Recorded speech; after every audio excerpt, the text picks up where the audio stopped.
जया बच्चन जी के बारे में मुझे कुछ कहना है, क्योंकि जया जी हम सबसे बड़ी है, हम उनको सम्मान करते हैं, उनके भावना को मैं सम्मान करती हूँ।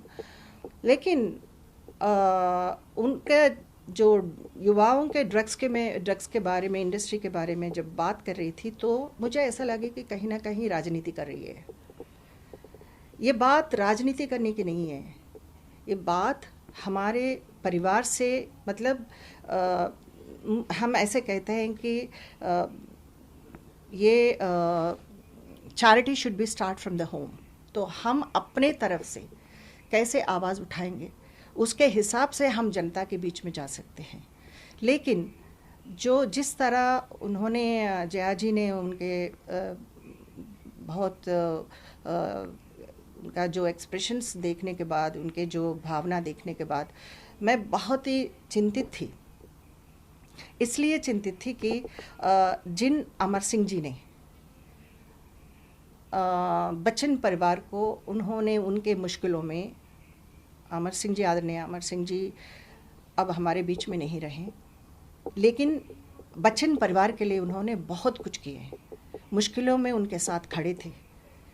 लेकिन जब अमर सिंह जी उनके सेहत को लेकर वो ज़िंदगी और मौत के बीच लड़ रहे थे, तो मैं ये पूछना चाहती हूँ कि जया बच्चन जी कहाँ थे? जया बच्चन जी कहाँ थी? अमित जी कहाँ थे?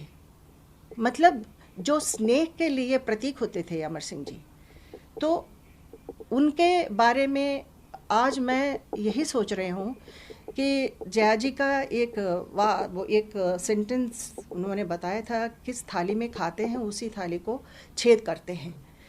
ये कौन कर रहा है? कौन किसको किया है? अमर सिंह जी एम्स अस्पताल में भर्ती थे, तो अमित जी के लिए टाइम नहीं था। मैं गुहार लगाई कि कोई तो आए। सहारा श्री को मैंने गुहार लगाई, अमित जी के लिए गुहार लगाई। क्यों? अपने परिवार में कुछ होता है तो इस तरह जया जी दूर रहेगी? मैं ये पूछना चाहती हूँ कि जया जी को राजनीति में कौन लेकर आए? अमित जी मना किया था, लेकिन जया बच्चन जी को लेकर अमर सिंह जी राजनीति में लेकर आए। आज अमर सिंह जी अकेले हो गए और जया जी अपने पद के लिए समाजवादी पार्टी में कायम रही। इसलिए मैं कह रही हूँ कि जया जी को इन सारे चीज़ों में बोलने के लिए कोई हक नहीं है। आज इंडस्ट्री में ये बात फिर से उठी है कि ड्रग्स को कंट्रोल करना है। मैं अपना इंडस्ट्री मेरे लिए महान है, और फिल्म इंडस्ट्री से हम लोग बढ़कर इतने दूर तक आए हैं। मैं किसी को पर्सनल अटैक नहीं करना चाहती हूँ, मगर लेकिन जया जी जिस तरह उन्होंने इंडस्ट्री, जिस तरह जया जी के लिए है, हम सब के लिए भी है, हम सब सम्मान करते हैं। लेकिन इस तरह का जो बयान देना, इंडस्ट्री को अपमान कर रहे हैं, इंडस्ट्री कमा के गवर्नमेंट को दे रहे हैं, ये सब मुझे ठीक नहीं लग रहा है। आप अपने चैरिटी, आप अपने घर से शुरू करना चाहिए। You have to raise your voice from your house कि यस, मैं यूथ को संभालूंगी। एंड एक बच्चन परिवार जो कहता है वो दुनिया सुनने के लिए तैयार होते हैं। इसलिए मैं चाहती हूँ, मैं चैलेंज करती हूँ, क्या आप ये काम करोगे? इस माफिया को, इस ड्रग एडिक्टेड युवाओं को आप हाथ दे के उनको संभल पाएंगे? ठीक कर पाएंगे? मैं यही बोलना चाहती हूँ। पर्सनली क्यों ले रही है? क्या हमारे फिल्मी इंडस्ट्री में से कई ऐसे केसेस हम कई सालों से देखते हुए आ रहे हैं और आज भी देख रहे हैं। और सुशांत इतने जो मतलब यंगस्टर होने के बाद भी, इतना जो उनका जो करियर कामयाब होने के बाद भी, वो लड़का जो है मतलब या खुदकुशी का है या मर्डर का है, लेकिन इंसान तो चला गया। क्यों गया? एक गलत संगत की वजह से गया।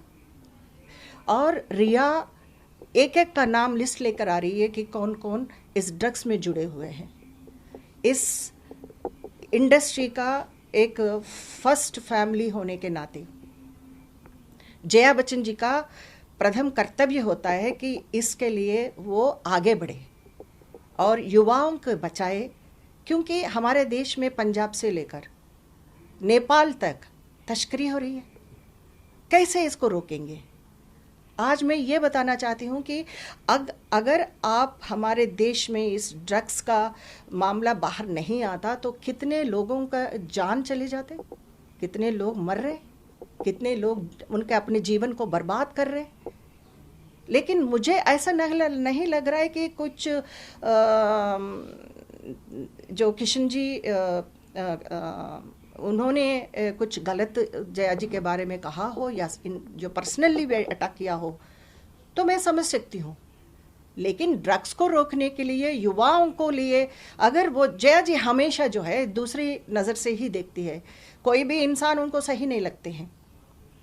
तो मैं ये चाहती हूँ कि गवर्नमेंट से, सरकार से मैं भी मांगती हूँ, मैं गुहार लगा रही हूँ मैं भी, कि इस जिस रास्ते से युवाओं के लिए बर्बादी दिख रहा है उनको रोकना चाहिए और सख्त से सख्त उनका कार्रवाई शुरू होनी चाहिए और इसको रोकने के लिए सरकार पूरी तरह प्रयास करे और कई लोगों को इस भारत देश में जो युवाएं इस देश को निर्माण करने वाले हैं उनको ताकत दें।